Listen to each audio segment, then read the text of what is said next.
Anton চেকভের লেখা the bed নামক যে গল্পটা, এই গল্পটার প্রথম দিনে আমরা যতদূর পর্যন্ত পড়েছিলাম সেখানে দেখতে পাচ্ছি যখন চুক্তিপত্রটা স্বাক্ষরিত হলো, ইয়ং লয়ার সে তার জীবনটাকে বাজি রাখলো 15 বছরের জন্য, এবং তরুণ যে ব্যাংকার ছিল সেই সময় তরুণ ব্যাংকার বা ব্যাংকের মালিক তিনি 20 লক্ষ টাকা বাজি রাখলেন তার অহংকার প্রকাশ করার জন্য। এবার আমরা দেখতে পাচ্ছি যে প্রথম বছরটা কয়েদিটা কেমন ভাবে জেলের মধ্যে কাটিয়েছিল সেই ঘটনাটাতেই আমরা প্রথম দিনে শেষ করেছি। আজকে লক্ষ্য কর, ইন দ্য সেকেন্ড ইয়ার, দ্বিতীয় বছরে, the piano was silent in the lodge. Lodge শব্দের অর্থ হচ্ছে ঘর বা কুটির, বুঝেছে? সেই কুটিরের মধ্যে, যে ঘরটির মধ্যে বন্দি করে রাখা হয়েছিল কাকে? যুবক লয়ারটিকে। সেই দ্বিতীয় বছরের জন্য সেই কুটির থেকে পিয়ানোর আওয়াজটা সম্পূর্ণ কি হয়ে গেল? থেমে গেল বা বন্ধ হয়ে গেল। ইন দ্য সেকেন্ড ইয়ার, দ্বিতীয় বছরে, দ্য পিয়ানো ওয়াজ সাইলেন্ট, পিয়ানোটা চুপ হয়ে গেল ইন দ্য লজ, কুটিরের মধ্যে। অ্যান্ড দ্য প্রিজনার আস্কড, এবং সেই কয়েদিটি চেয়েছিল অনলি ফর দ্য ক্লাসিক্স, কেবলমাত্র ক্লাসিক্যাল বই। ক্লাসিক বলতে জানে গিয়ে কি? উচ্চ মার্গের বই, ধ্রুপদী বই। ইন দ্য ফিফথ ইয়ার, পঞ্চম বর্ষে, মিউজিক ওয়াজ অডিবল এগেন, পুনরায় গান শুনতে পাওয়া গেল। তাহলে 15টা বছর যে কয়েদিটা জেলের মধ্যে কাটাচ্ছে, এক একটা বছর তার কেমন করে কাটছে সেইগুলো মোটামুটি পুঙ্খানুপুঙ্খ প্রথম, দ্বিতীয়, তৃতীয়, চতুর্থ, পঞ্চম, ষষ্ঠ করে 15টা বছরই বর্ণনা দেওয়া নেই, মাত্র কয়েকটা বছরের বর্ণনা এখানে দেওয়া আছে। প্রথম বছরটা বলেছে, দ্বিতীয় বছরটা বললো। এরপর লক্ষ্য কর, ইন দ্য ফিফথ ইয়ার, পঞ্চম বছরে, মিউজিক ওয়াজ অডিবল এগেন, পুনরায় মিউজিক বা গান শোনা গেল। And the prisoner asked for wine, এবং কয়েদিটি মদ চেয়ে পাঠালেন। মানে প্রথম বছরে বলছিল মদ কি করে? মানুষের ইচ্ছেগুলোকে স্টিমুলেট করে। টোবাকো বা বিড়ি সিগারেট ধোঁয়া কি করে? ঘরের বাতাসটাকে দূষিত করে দেয়। 5 বছরের মাথায় গিয়ে ছোকরা বলছে আমাকে মদ দাও। The prisoner asked for wine, কয়েদিটি মদের জন্য চেয়ে পাঠালো। দোজ হু ওয়াচ হিম, যে সমস্ত মানুষজন কয়েদিটিকে দেখেছে, থ্রু দ্য উইন্ডো, জানালার মধ্য দিয়ে, সেড দ্যাট, তারা বলবে যে অল দ্যাট ইয়ার, সেই পঞ্চম বছরটা সারা বছর ধরে, হি স্পেন্ড ডুইং নাথিং, সে কোনো কিছু করে কাটায়নি, বাট ইটিং অ্যান্ড ড্রিঙ্কিং, কেবলমাত্র খেয়ে, খাওয়া দাওয়া করে এবং কি করে না পান করে। ড্রিঙ্ক মানে পান করা, আর ইট মানে খাওয়া। তাহলে পঞ্চম বছর জুড়ে যারা জানালা দিয়ে দেখার সৌভাগ্য হয়েছে তারা প্রত্যেকেই দেখেছে যে কি সে খেয়ে দিয়ে পান করে ছাড়া আর অন্য কিছু কাজ সে করেনি। And lie on his bed, এবং বিছানায় শুয়ে সে কাটিয়েছে। ফ্রিকুয়েন্টলি, মাঝে মাঝে, earning and angrily talking to himself, earning মানে হাই তোলা, মাঝে মাঝে হাই তুলেছে বা হুটোপুটি লেগেছে। অ্যান্ড অ্যাংরিলি, এবং রাগান্বিত হবে। টকিং টু হিমসেলফ, নিজের মনে মনে নিজেই বিড় বিড় করে বকেছে। এইগুলো কার সম্পর্কে ব্যাখ্যা করছে বলতে? এগুলো জেলবন্দি উকিলটা সম্পর্কে বা লয়ার সম্বন্ধে বলছে। He did not read books, এবার সে আর বই পড়েনি। সামটাইমস, কখনো কখনো, অ্যাট নাইট, রাত্রিবেলায়, he would sit down to write, সে বসে পড়তো কিছু লেখার জন্য। হি উড স্পেন্ড আওয়ার্স, সে কাটাতো আওয়ার্স, ঘন্টার পর ঘন্টা সময় রাইটিং, লিখে। অ্যান্ড ইন দ্য মর্নিং, এবং সকালবেলায়, টিয়ার আপ অল, সমস্ত কিছুকে কেটে কেটে টুকরো টুকরো করে কেটে দিত। দ্যাট হি হ্যাড রিটেন, যেগুলোকে সে আগের দিনে লিখেছে। তার মানে কি, রাতের বেলায় কখনো কখনো সে উঠে বসে লেখালেখি করতো, সকালবেলায় কি করে সেই লেখা কাগজগুলো সে কুটি কুটি করে কেটে দিত। More than once he could be heard crying, more than once মানে একবারেরও বেশি, মানে বেশ কয়েকবার, he could be heard crying, তাকে কাঁদতে শোনা গেছে। তার মানে বেশ কয়েকবার তাকে কাঁদতেও শোনা গেছে। এইভাবে তার সেই ছোট্ট রুমটির মধ্যে তার লয়ার বা উকিলটির সময়টা কাটছে। এবার দেখ, in the second half of the 6th ইয়ার, 6 নম্বর বছরের দ্বিতীয় অর্ধে, মানে কি 6 বছর প্লাস যেটা চলছে তার দ্বিতীয়, মানে 6 বছর 6 মাসের পর থেকে 12 মাস পর্যন্ত। একটা বছর সমান ক মাস বল? 12 মাস। 12 মাসটা যদি 2 ভাগে ভাগ করি তাহলে প্রথম 6 মাস ফার্স্ট হাফ, দ্বিতীয় 6 মাস হচ্ছে কি সেকেন্ড হাফ। 6 বছর চলাকালীন তার যে দ্বিতীয় অর্ধ, শেষের 6 মাস সময়টা, দ্য প্রিজনার বিগেন জেলাসলি, এই কয়েদিটি শুরু করেছিল উৎসাহের সঙ্গে স্টাডিং, পড়াশোনা করতে, ল্যাঙ্গুয়েজেস মানে সাহিত্যের বই, ফিলোসফি দর্শনের বই, অ্যান্ড হিস্ট্রি এবং কিসের বই, ইতিহাসের বই। এখানে জেলাসলি বলতে কিন্তু কি উৎসাহের সঙ্গে, স্টাডিং পড়তে শুরু করেছিল সাহিত্যের বই বা ভাষার বই, দর্শনের বই এবং ইতিহাসের বই। হি থ্রিউ হিমসেলফ, তিনি নিজেকে নিমজ্জিত করেছিলেন, ডুবিয়ে দিয়েছিলেন, এগারলি উৎসাহের সঙ্গে, ইনটু দিস স্টাডিজ, এই পড়াশোনার মধ্যে, সমাজ এতটাই তিনি নিজেকে পড়াশোনায় এতটাই নিমজ্জিত করেছিলেন, সো দ্যাট যাতে করে the banker had enough to do, এই ব্যাংকারকে বেগ পেতে হয়েছিল, to get him the books he order, এই বইগুলি জোগাড় করতে, যে বইগুলি এই উকিলটা আনার জন্য বলেছিল। বুঝতে পারছিস কি বলছে? এই বছরটাতে যা যা বই অর্ডার করতো জানলার মধ্যে যে চিরকুটের মাধ্যমে, যে এই বইগুলো আমার দরকার, এই বইগুলো আমার দরকার, এত বই পড়েছে, ওই বইগুলোকে জোগাড় করতে ব্যাংকারের কি অনেক বেগ পেতে হয়েছিল।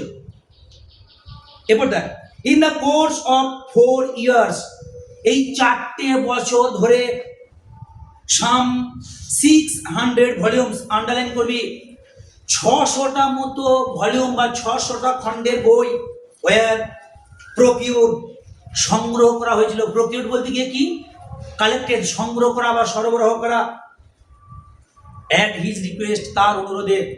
এই 4টে বছর ধরে লয়ার বা উকিলটির অনুরোধে প্রায় 600টা মতো বই তাকে সংগ্রহ করে দেওয়া হয়েছিল। ইট ওয়াজ ডিউরিং দিস পিরিয়ড, এটা ছিল ওই সময়কাল জুড়ে, দ্যাট দ্য ব্যাংকার রিসিভ, যে ব্যাংকার গ্রহণ করেছিল, দ্য ফলোয়িং লেটার, নিচের চিঠিটি, ফ্রম হিজ প্রিজনার, তার কয়েদির কাছ থেকে। ওই সময়কাল জুড়ে ব্যাংকের যে ম্যানেজার, তিনি ওই কয়েদির কাছ থেকে একটি চিঠি পেয়েছিলেন।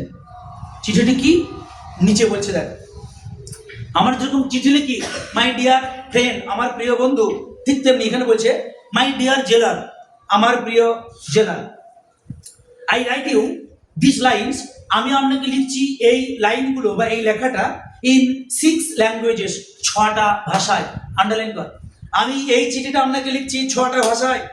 শো দেম, এই চিঠিগুলোকে দেখিও বা দেখাবেন, টু পিপল, মানুষজনকে, হু নো দ্য ল্যাঙ্গুয়েজেস, যারা এই ভাষাগুলো জানে। আমি যে 6টা ভাষায় লিখছি, যে মানুষগুলো এই 6টা ভাষা পড়তে পারে, তাদেরকে আপনি এই চিঠিগুলো এই লেখা চিঠিগুলো দেখাবেন। Let them read them, underline কর, এই চিঠিগুলো তাদেরকে পড়তে দেবেন। লেট দেম রিড দেম, এই লাইনটা আন্ডারলাইন কর। এখানে বলতে পারে প্রথম দেম শব্দটার অর্থ কি, দ্বিতীয় দেম বলতে কাজেরকে বোঝানো হয়েছে। প্রথম দেমটা বলতে কি, লেট দেম মানে দেবেন তাদেরকে। এখানে প্রথম দেমটা বলতে কাদেরকে বোঝানো হয়েছে, সেই ব্যক্তিগুলি যারা এই 6টা ভাষা জানে। আর রিড দেম পড়তে বলতে, এখানে দ্বিতীয় দেম বলতে কোনটা, এই আমার লেখা চিঠিগুলোকে বোঝানো হয়েছে। আমার লেখা চিঠিগুলোকে সেই মানুষগুলোকে দেবেন যারা 6টা ভাষা জানে।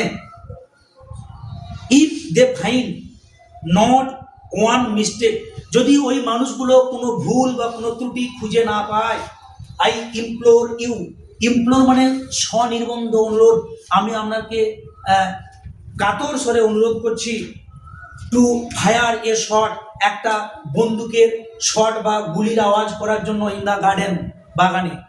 কি বললো, আমি 6টা ভাষায় চিঠি লিখছি, যারা এই ভাষাগুলো জানে তাদেরকে দিয়ে পড়া করাবেন।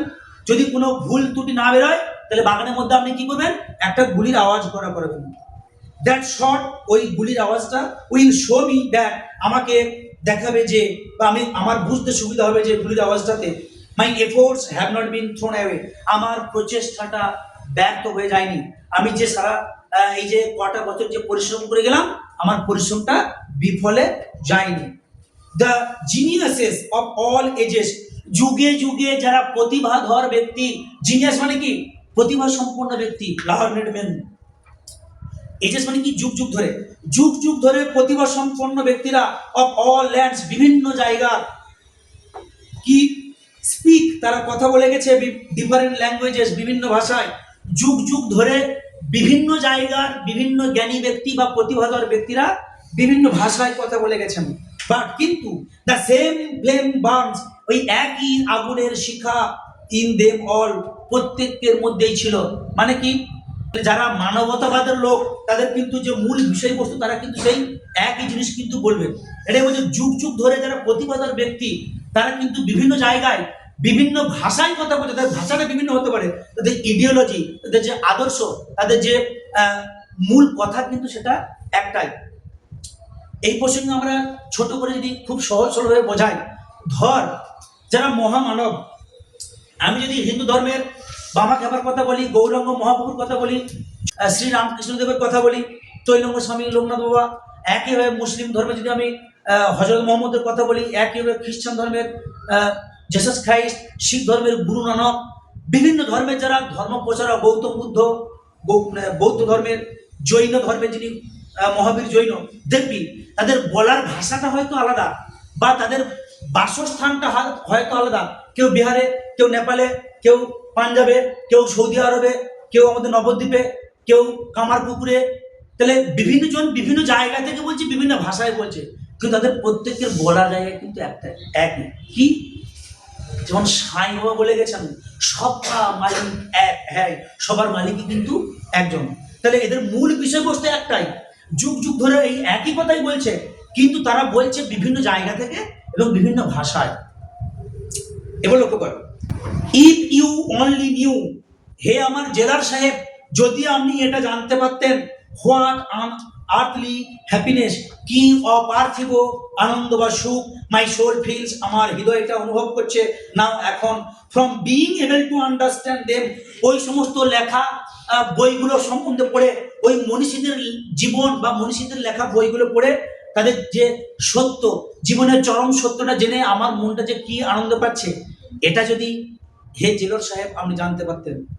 The prisoners desire was fulfil, এখন এই কয়েদির জীবনটা পরিপূর্ণ হয়ে গেল, কয়েদির জীবনটা সার্থক। দ্য ব্যাংকার অর্ডার, ব্যাংকার বা ব্যাংকের মালিক আদেশ করলো, টু শর্টস, দুটো কি করতে, গুলির আওয়াজ করতে, আন্ডারলাইন করবি, to be fired in the garden, বাগানে আওয়াজ করার জন্য। তাহলে তখন কি করলো না, ব্যাংকার বাগানেতে দুটো গুলির আওয়াজ করার জন্য আদেশ দিল। ও বলেছিল কটা আওয়াজ করতে, একটা। ব্যাংকার কটা আদেশ করলো গুলির আওয়াজ করার জন্য, দুটো। কতগুলি ভাষায় সে চিঠি লিখেছে, 6টা ভাষায় সে চিঠিটা লিখেছে। আচ্ছা, কোন বছরে পুনরায় আবার পিয়ানোর আওয়াজটা থেমে গেল? দ্বিতীয় বছরে। প্রথম বছরে পিয়ানোর আওয়াজ শুনতে পাওয়া গেছিল, সে গান করছিল, দ্বিতীয় বছরে পিয়ানোর আওয়াজ থেমে গেল। কোন বছরে মদ চেয়ে পাঠিয়েছিল? 5th ইয়ার, 5 বছরের সময়। এগুলো কিন্তু প্রশ্ন আসবে, এগুলো মাইনিউটলি মানে লক্ষ্য না করলে কিন্তু খুব মুশকিল। এবার লক্ষ্য করো, দেন তারপর আফটার দ্য 10th ইয়ার, দেখ সমস্ত বছরগুলো কিন্তু বর্ণনা করেনি, লাফিয়ে লাফিয়ে বলছে। দেন তারপর আফটার দ্য 10th ইয়ার, 10 বছরের পরে, দ্য প্রিজনার স্যাট, এই কয়েদিটি বসেছিল, ইমুভেবলি, অনড় হয়ে, মুভ মানে নড়া, ইমুভেবলি মানে কি, অনড় হয়ে, স্থির হয়ে চুপচাপ বসে আছে।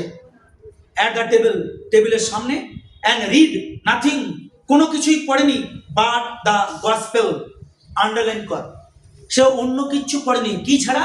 গসপেল মানে কি না, যীশু খ্রিস্টের জীবনী ও বাণী সম্বন্ধিত যে বই, সোজা কথায় বাইবেল, বুঝছে? তাহলে সে কিন্তু এই বছরটাতে টেবিলের সামনে বসে আছে, আর অন্য কিচ্ছু পড়েনি, কেবলমাত্র বাইবেল বা যীশু খ্রিস্টের জীবনী ও বাণী সম্বন্ধিত বই ছাড়া। ইট সিম স্ট্রেঞ্জ, এটা অদ্ভুত বলে মনে হয়েছিল, টু দ্য ব্যাংকার, ব্যাংকারের কাছে। ইট সিমড স্ট্রেঞ্জ, এটা অদ্ভুত লেগেছিল, টু দ্য ব্যাংকার, ব্যাংক মালিকের কাছে, দ্যাট যে এ ম্যান, একটি মানুষ, হু, যে মানুষটা, ইন 4 ইয়ার্স, 4 বছরের মধ্যে, হ্যাড মাস্টার্ড, আয়ত্ত করেছে বা পড়ে ফেলেছে, 600 লার্নড ভলিউমস, আন্ডারলাইন কর, 600টার মতো জ্ঞানী গুণী লেখা মানুষের বই, লার্নড ভলিউমস, 600টার মতো বই যে পড়েছে মাত্র 4 বছরে। শুড ওয়েস্ট, সে কেবলমাত্র নষ্ট করছে, নিয়ারলি এ ইয়ার, কেবলমাত্র প্রায় 1 বছরের কাছাকাছি সময়, ওভার 1 থিন বুক, একটি পাতলা এই বই, ইজি টু কম্প্রিহেনশন, যে বইটি খুব সহজেই বুঝতে পারা যায়।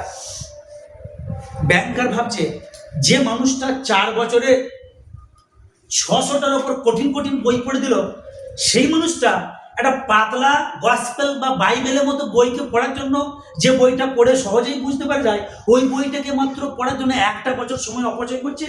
এটা একটু বেশি মাত্রাতেই কি লাগলো, অদ্ভুত লাগলো। কার কাছে? ব্যাংকারের কাছে। থিওলজি, থিওলজি মানে কি? ঈশ্বর তত্ত্ব। এখানে দেখ থিওলজি শব্দটা বলেছে, দেখ the study of god and religious belief, ভগবানের সম্বন্ধে পড়াশোনা এবং আধ্যাত্মিক বিশ্বাস। তাহলে থিওলজি মানে কি? ঈশ্বর তত্ত্ব সম্পর্কীয় বই, অ্যান্ড হিস্ট্রিজ অফ রিলিজিয়ান, এবং ধর্মের ইতিহাস, এই সমস্ত বই। ফলোর দ্য গসপেল, তারপরেই ওই গসপেল মানে কি? বাইবেল বা যীশু খ্রিস্টের বাণী ও জীবন সম্বন্ধিত বইটা পড়ার পরে পরেই তিনি কি কি বই চেয়ে পাঠিয়েছিলেন? ঈশ্বর তত্ত্বের বই এবং কি বই? ধর্মের ইতিহাসের বই। এতদূর বোঝা গেল? মানে এই ভদ্রলোক জেলের মধ্যে বা ওই ছোট্ট কুটিরটার মধ্যে এক একটা বছর কেমন করে কাটাচ্ছে, সেইগুলোকেই এখানে প্রকাশ করা হয়েছে। এরপর দেখ, in the last 2 years of his confinement, তার বন্দি দশার শেষ 2 বছরে দ্য প্রিজনার রিড, এই কয়েদিটি পড়েছিল an immense quantity of books, প্রচুর পরিমাণে বই। ইমেন্স মানে প্রচুর, এ লট অফ, কোয়ান্টিটি মানে পরিমাণ, বুকস মানে বই। তাহলে ক বছরের জেল সে খাটার প্রতিজ্ঞা করেছিল? 15 বছর। তাহলে 15 বছর থেকে শেষ 2 বছর ধরে নেওয়া মানে কোন 2 বছর?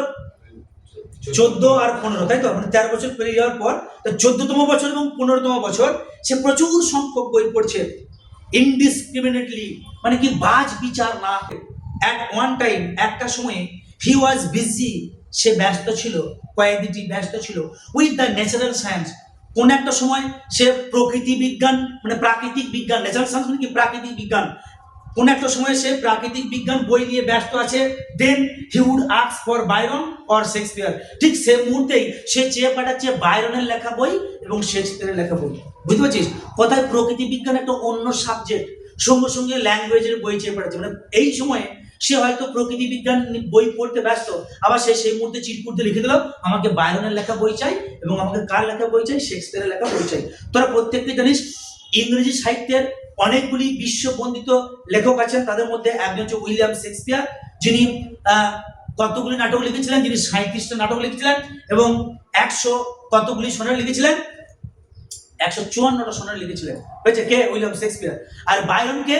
বায়রনও ইংরেজি সাহিত্যের বিখ্যাত একজন লেখক, যার পুরো নাম হচ্ছে জর্জ গর্ডন লর্ড বায়রন, সংক্ষেপে বলা হতো লর্ড বায়রন। তাহলে এই মাত্র ভৌত বিজ্ঞানের বই পড়ছে, আবার তিনি বায়রনের এবং শেক্সপিয়ারের লেখা বই চেয়ে পাঠিয়েছেন। There were notes in which, বলছে আমার কাছে নোট লেখা আছে, ইন হুইচ, যেখানে হি ডিমান্ডেড, ওই কয়েদিটি দাবি করেছিল, অ্যাট দ্য সেম টাইম, একই সময়ে, বুকস অন কেমিস্ট্রি, রসায়নের বই বা কেমিস্ট্রি বই, and a manual of medicine, মানে ওষুধ সংক্রান্ত, যে ওষুধ মানে ওষুধ যেখান থেকে তৈরি হয় বা ওষুধ লেখা আছে এরকম বই। বলছে আমার কাছে চিরকুট আছে, আমি প্রমাণ দিতে পারবো একই বছরে সে কি রসায়ন বা কেমিস্ট্রি বই চেয়ে পাঠাচ্ছে, আবার ওষুধপত্রের বইও চেয়ে পাঠিয়েছে। অ্যান্ড এ নোভেল, আবার একটা উপন্যাস চেয়ে পাঠাচ্ছে, অ্যান্ড সাম ট্রিয়েটাইজ, এবং কিছু চুক্তি, অন ফিলোসফি, বা কিছু বই, কিসের? অন ফিলোসফি, দর্শনের উপর লেখা, অর থিওলজি, অথবা ঈশ্বর তত্ত্বের উপর লেখা বই চেয়ে পাঠিয়েছে। এই জায়গাগুলো প্রশ্ন হতে পারে, সে কি কি বই চেয়ে পাঠিয়েছিল? হিজ রিডিং, তার এই পড়াশোনাটা সাজেস্টেড, আমাদেরকে কি বলে দিচ্ছে? ইঙ্গিত দিচ্ছে। এ ম্যান, একটি মানুষ, সুইমিং ইন দ্য সি, যে মানুষটা সমুদ্রে সাঁতার কাটছে, among the wreckage of his ship, তার জাহাজ ডুবির পর। রেক মানে কি? জাহাজ ডুবি। Among the wreckage of his ship, তার জাহাজ ডুবির পর সেই জাহাজের ধ্বংসস্তূপ থেকে, অ্যান্ড ট্রাইং টু সেভ, বাঁচার চেষ্টা করছে, হিজ লাইফ, তার জীবনটাকে বাঁচানোর চেষ্টা করছে, বাই গ্রিডিলি, মানে লোভাতুর ভাবে, যেন কোনো প্রকারে ন, first at one spare, spare মানে কি? কাঠের টুকরো বা দাঁড় বা মাস্তুল, একটা কাঠকে ধরে বাঁচার চেষ্টা করছে, অ্যান্ড দেন অ্যাট অ্যানাদার, তারপর অন্য একটা কাঠকে ধরে বাঁচার চেষ্টা করছে। মানেটা কি? একটা জাহাজ ডুবির পর, জাহাজ ডুবির পর একটা নাবিক বা কোনো একটা মানুষ যেমন জাহাজের ভগ্নাবশেষ বা কাঠ বা মাস্তুলটাকে ধরে বাঁচার চেষ্টা করে বেপরোয়া ভাবে, এইটা পাচ্ছে তো এটাকে ছেড়ে দিয়ে ওইটা পাচ্ছে ওইটাকে ধরার চেষ্টা করে, ঠিক তেমনি একটা মানুষ 15 বছর ধরে একটা রুমের মধ্যে একাকিত্ব ভাবে থাকা, সে 15টা বছরকে পার করার জন্য, নিজেকে বাঁচিয়ে রাখার জন্য, টিকিয়ে রাখার জন্য কি করছে? একটার পর একটা, একটার পর একটা বই সে বেপরোয়া ভাবে পড়তে থাকছে। ব্যাপারটা বুঝতে পারলি? এরপর দেখ, দ্য ওল্ড ব্যাংকার রিমেম্বার, এই বয়স্ক ব্যাংকারটি মনে করছে অল দিস, এই সমস্ত ঘটনাগুলো, অ্যান্ড থট, এবং ভাবলো। এটা বুঝতে পারছিস কেন বলেছিলাম ফ্ল্যাশব্যাক টেকনিক বা সিনেমাটিক টেকনিক? এই ভদ্রলোক এখনো তার পড়ার রুমের সামনে ঘুরছে, ঘুরতে ঘুরতে 15 বছর আগে চুক্তি হওয়া কথাগুলো সে সব মনে করছে। 15 বছর আগে আবার বাস্তবের মাটিতে ফিরে আসছে, এই কথাগুলো সে মনে করছে। The old banker remember all this, বয়স্ক ব্যাংকের মালিকটির মনে পড়লো এই সমস্ত কথাগুলো, অ্যান্ড থট, এবং ভাবছে। কি ভাবছে? আন্ডারলাইন কর। টুমোরো অ্যাট 12 o'clock, আগামীকাল দুপুর 12টার সময়, he will regain his freedom, ওই কয়েদিটি বা ওই কি বলবো যুবক যে উকিলটি, সে তার স্বাধীনতা ফিরে পাবে। বাই আওয়ার এগ্রিমেন্ট, আমাদের চুক্তি অনুযায়ী, I ought to pay him 2 million, আমাকে শোধ করে দিতে হবে 2 মিলিয়ন টাকা বা 20 লক্ষ টাকা। ইফ আই ডু পে হিম, যদি আমাকে অবশ্যই টাকাটা শোধ করতে হয়, it is all over with me, আমি পুরোপুরি শেষ হয়ে যাব। আই শ্যাল বি আটারলি রুইন, আমি সম্পূর্ণরূপে ধ্বংস হয়ে যাব। কেন? 15 years বিফোর, কারণ 15 বছর আগে, আন্ডারলাইন করবি, his millions had been beyond his reckoning, ওই লক্ষ লক্ষ টাকা, মিলিয়নস মানে কি লক্ষ লক্ষ বা কোটি কোটি, অতিরঞ্জন বা বাড়িয়ে বলতে পারি কোটি কোটি। 15 বছর আগে লক্ষ লক্ষ টাকা বা কোটি কোটি টাকা কার কাছে? এই ব্যাংকারের কাছে নসি ছিল, কোনো ব্যাপারই ছিল না। নাও এখন হি ওয়াজ অ্যাফ্রেড, কিন্তু বর্তমানে 15 বছর পরে এই যে ব্যাংকার ভয় পাচ্ছে টু আস্ক হিমসেলফ, নিজেকে জিজ্ঞাসা করতে, হুইচ ওয়ার গ্রেটার, এখন তার কোন জিনিসটা বেশি আছে? হিজ ডেটস, ডিইবিটিএস, ডিইবিটিএস, ডেট উচ্চারণটা, ডেট মানে কি? ঋণ।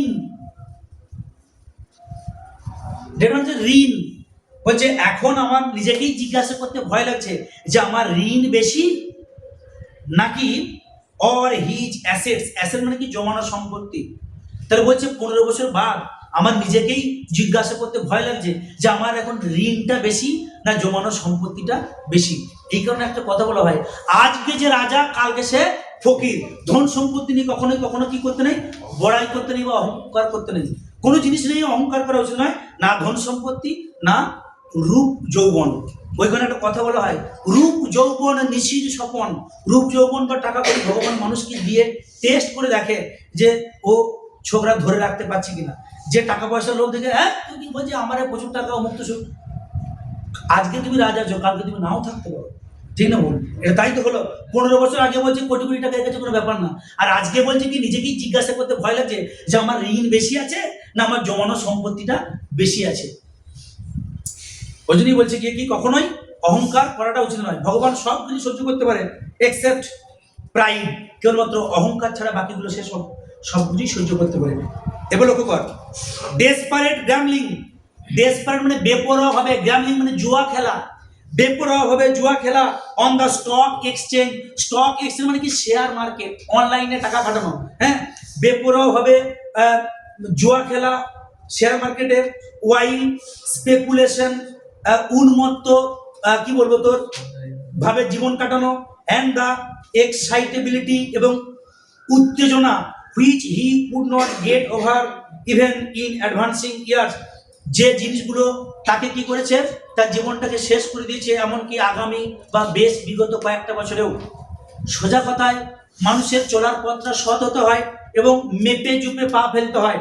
যদি কেউ বেপরোয়াভাবে জীবনযাপন করে, উত্তেজিতভাবে প্রচুর পরিমাণে টাকা পয়সা অপচয় করে, তাহলে কি একটা কথা বলা হয়, বসে বসে খেলে নদীর বালিটাও কিন্তু কুলাবে না, তাই তো? তাহলে ওটাই বলছে, উত্তেজনাকরভাবে জীবন কাটানো, প্রচুর পরিমাণে জুয়া খেলা এবং উন্মত্ত জীবন যাত্রা তাকে শেষ করে দিয়েছিল। Had by degrees led to the decline of his fortune, had by degrees led to the decline of his fortune. এর ফলে কি তার যে সৌভাগ্য, সেই সৌভাগ্যটা কি নিচে নেমে এসেছিল। অ্যান্ড দ্য প্রাউড, এবং তার যে গর্ব বা অহংকার, ফিয়ারলেস ভয়হীনতা, সেলফ কনফিডেন্স, নিজের যে আত্মবিশ্বাস, মিলিয়নিয়ার হ্যাড বিকাম, এভাবেই সেই কোটিপতি লাখপতি লোকটা হয়ে গিয়েছিল। এ ব্যাংকার এমন একজন ব্যাংকের মালিক অফ মিডলিং র্যাঙ্ক, মানে মধ্যবিত্ত পরিবারের লোকের সঙ্গে তাকে তুলনা করা হয়েছে। এইভাবে তার জীবনযাপন কি করলো, তার আত্মবিশ্বাসটাকে কমিয়ে দিয়েছে, তার সম্পত্তি কমে গেছে, তার অহংকার কমে গেছে। একটা কি বলবো, মধ্যবিত্ত পরিবারের যে ব্যাংকার, সেই ব্যাংকারে তাকে নামিয়ে নিয়ে এসেছে। এবার লক্ষ্য কর, trembling at every rise and fall in his investment.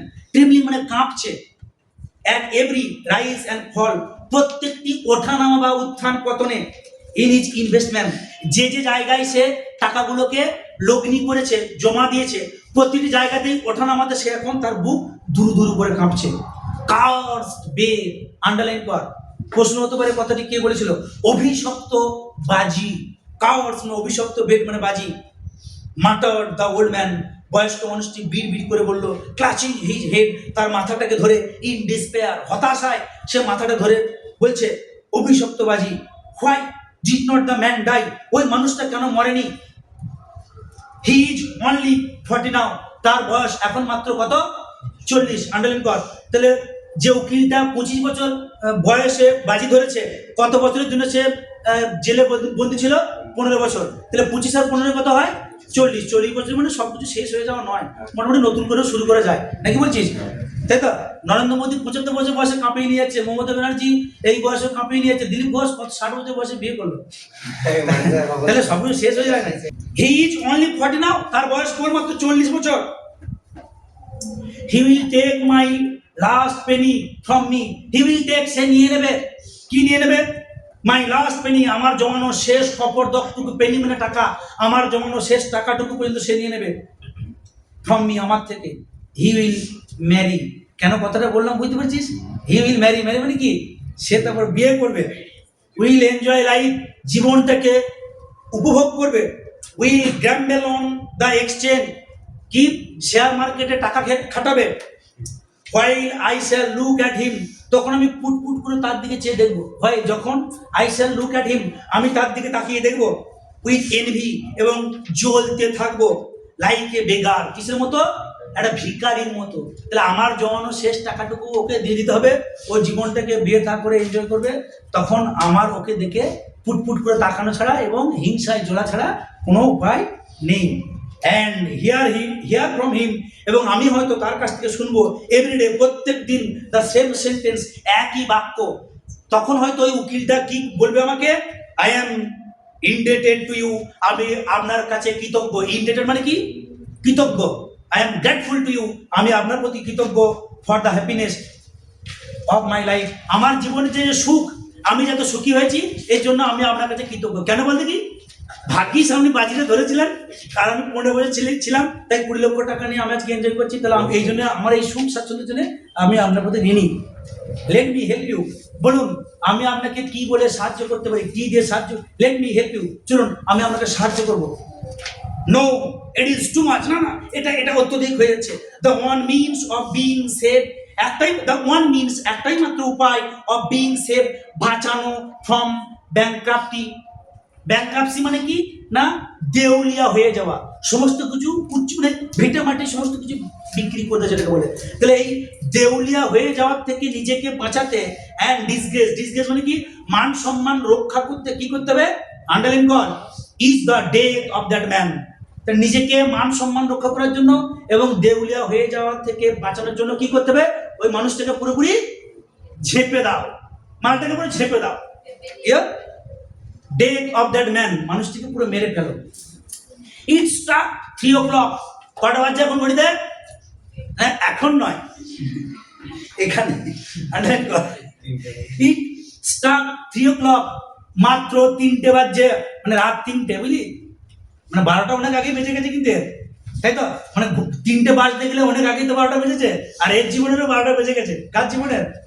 এই যে আমাদের ব্যাংকারের জীবনে। ইট স্ট্রাক 3 o'clock, ঘড়িতে 3টে বাজলো, রাত্রে 3টে। দ্য ব্যাংকার লিসেন, ব্যাংকার বা ব্যাংকের মালিক শুনতে পাচ্ছেন। এভরিওয়ান ওয়াজ অ্যাসলিপ, প্রত্যেকেই তখন ঘুমাচ্ছে। ইন দ্য হাউস, বাড়ির মধ্যে। And nothing could be here outside, বাইরে থেকেও কোনো কিচ্ছু শুনতে পাওয়া যাচ্ছে না। আন্ডারলাইন কর, but the rustling of the chilled trees, ঠান্ডা গাছগুলির খসখস শব্দ ছাড়া। চিল মানে ঠান্ডা, ট্রি মানে গাছ, ঠান্ডায় গাছগুলির একমাত্র খসখসে আওয়াজ ছাড়া বাইরে থেকেও কিছু শুনতে পাওয়া যাচ্ছে না। Trying to make no noise, কোনো প্রকার আওয়াজ না করে চুপি চুপি নিঃশব্দে he took from a fire proof safe the key, underline কর, হি টুক, সে নিয়েছিল from a fire proof safe, আগুন লাগবে না বা আগুন অগ্নি নিরোধক একটি সিন্দুক থেকে, সেফ মানে সিন্দুক, কি নিল, দা কি একটি চাবি, অফ দ্য ডোর দরজা, সে একটি সিন্দুক থেকে একটি চাবি নিল, একটা দরজার চাবি। সিন্দুকটা কেমন সিন্দুক? অগ্নি নিরোধক, মানে কি, যে সিন্দুকটা আগুনে পুড়ে গেলে নষ্ট হবে না, সেরকমের একটি সিন্দুক থেকে দরজার চাবি নিল। Which had not been open for 15 years, underline কর, যে দরজাটা 15 বছর ধরে খোলা হয়নি। তার মানে সোজা কথায় কার ঘরের দরজার চাবি নিল? যে ঘরটাতে লয়ার বা কয়েদিটি বন্দি আছে। যে দরজাটা 15 বছর ধরে খোলা হয় নাই, পুট অন হিজ ওভারকোট, গায়ে তার ওভারকোটটা পরে নিল, and went out of the house, তার ঘরের বাইরে বেরিয়ে গেল।